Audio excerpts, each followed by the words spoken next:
A very warm welcome, dear students.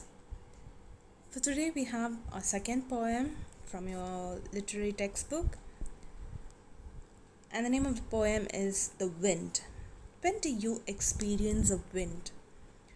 Might be before a rain, when there's going to be a heavy shower, we experience a wind. So, what are the ructions the wind causes?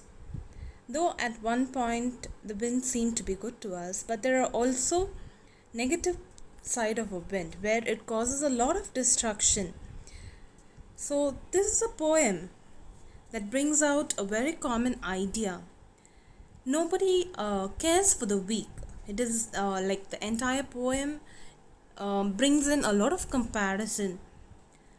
So the poet tells that even gods are on the side of those who are strong, and it is a folly to beg for mercy or for help. So the more weak a person is, the greater harm will be done to him. And the poet beautifully compares this with an example. So, for example, we take a fire. If you're going to take the fire, if the fire is weak, the wind at once blows it out. If the fire is weak and if the wind is strong, the more force the wind gives, the fire will go off. But if the fire is strong, the wind adds greater power to it. But if the fire is very strong, if the wind, when it passes, it makes the fire burn more brighter. It gives more power to the fire. So the poet gives a piece of advice to those who are weak. They should make their bodies strong. They should make their hearts firm. And if you are weak, people will kick you out easily. And if you are strong, people will bow to you. And it is the way of the entire world. So this is the main idea of the poem. Now before we move into the poem, let's see a short introduction about the poet. So this is a poem written by Subramanya Bharati, and it has been translated from Tamil, and it has been translated by A.K. Ramanujan. Chinnaswamy Subramanya Bharati, also known as Bharatiyar, was a Tamil writer, poet, journalist, Indian independence activist, and a social reformer. Popularly known as Mahakavi Bharati, he was a pioneer of modern Tamil poetry and is considered one of the greatest Tamil literary figures of all time. Now let's get started with the poem. So if you see in the stanza, in these lines, the poet begins with a request to the wind god, and he requests the wind god to blow softly.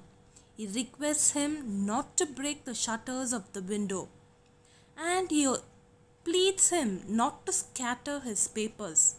What do you mean by scatter? To throw something in different directions. So here the poet tells about throwing the papers in different direction. And he also requests him not to throw down his books from the shelf. But the poet's request have no effect on the wind god. He throws down all the books and he tears the pages of his books. And he brings the rain again. The poet concludes that the wind god is clever at making fun of anything that is weak or is crumbling. What is crumbling? Something that can break easily or to fall into fragments. So he makes fun of weak people, weak houses, weak doors, weak rafters, weak wood, weak bodies, weak lives, and weak hearts. He breaks, crushes, and scatters them all. So the poet calls upon the weaklings. Who are weaklings? People or animals who are very weak are called as weaklings.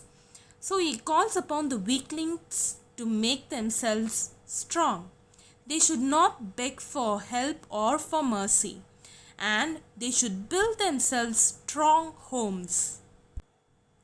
So these are the last few lines of the poem, and here he says that we should join together and fix the doors firmly, and they should make their bodies very strong.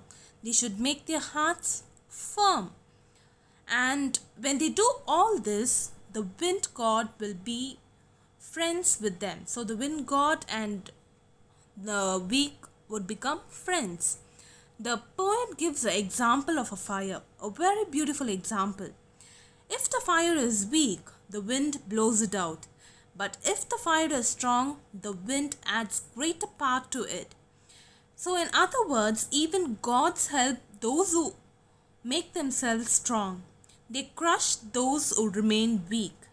So the poet imagines some weaklings who have made themselves strong. Now they have begun to feel that the wind god is a good friend. Now they praise him daily, and thus the poet gives us the idea that nobody cares for the weak, and even gods are on the side of those who are strong. Now let's see the poetic devices in the poem. So first thing that we're going to see is rhyme scheme. The entire poem is written in free verse, and there is no particular rhyme scheme in the poem. So when you don't have a rhyme scheme, we call it as a free verse poem. Now just see the endings of each line. Softly, windows, papers, shelf, down, books. None of these words rhyme with the other ending words. So because the poem does not have any rhyme in the end of each line, it is called as a free verse poem, and there is no rhyme scheme. Next, the figure of speech that we are going to see is anaphora. So what is anaphora?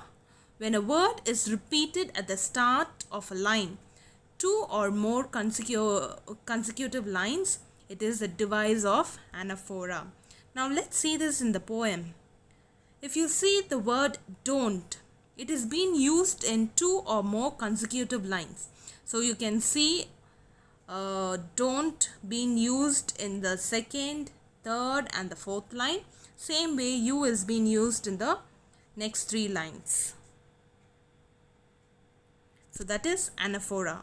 Next we are going to see about personification. What is personification?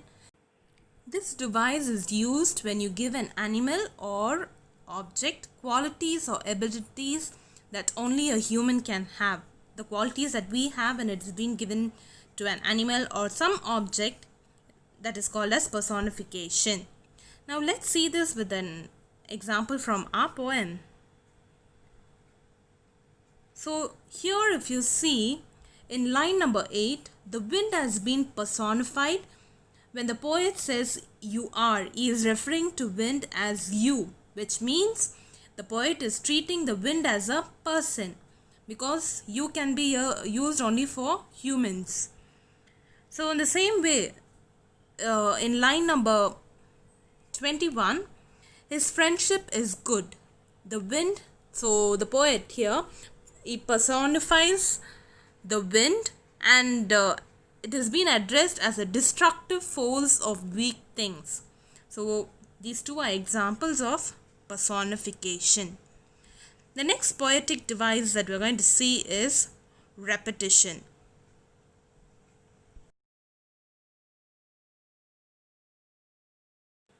It is a literary device that repeats the same word or phrases a few times to make an idea clearer or more memorable.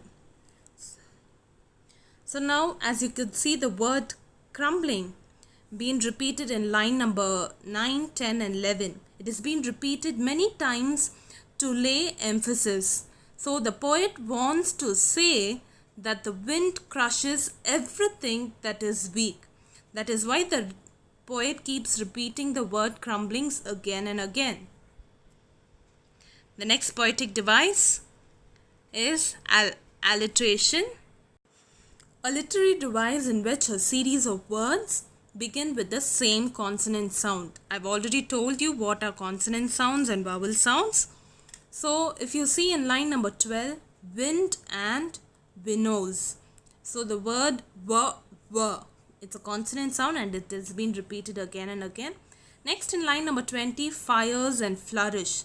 Fire, flourish. So it is an example of alliteration. Same way, won't and what, wa sound. So these are examples of alliteration. The next poetic device that we're going to see is metaphor. So what is a metaphor? Something that describes an object or action in a way that isn't literally true but helps explain an idea or makes a comparison. So if you see the poem Wind, the whole poem is a metaphor as it ends on a note to humanity to stand against all ravages, natural or be it man-made. So the entire poem is an example of metaphor. And the next poetic device is symbolism. So what do you basically mean by symbolism? When we symbolically refer something.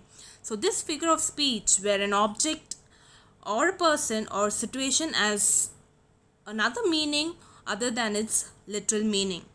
So the symbolism used in our poem, the wind is, it is being used as a symbol in this poem where it refers to the challenges in life, and he is using wind as a symbol for the adversities in our life. So the poet is comparing wind with that of the challenges a human faces in life.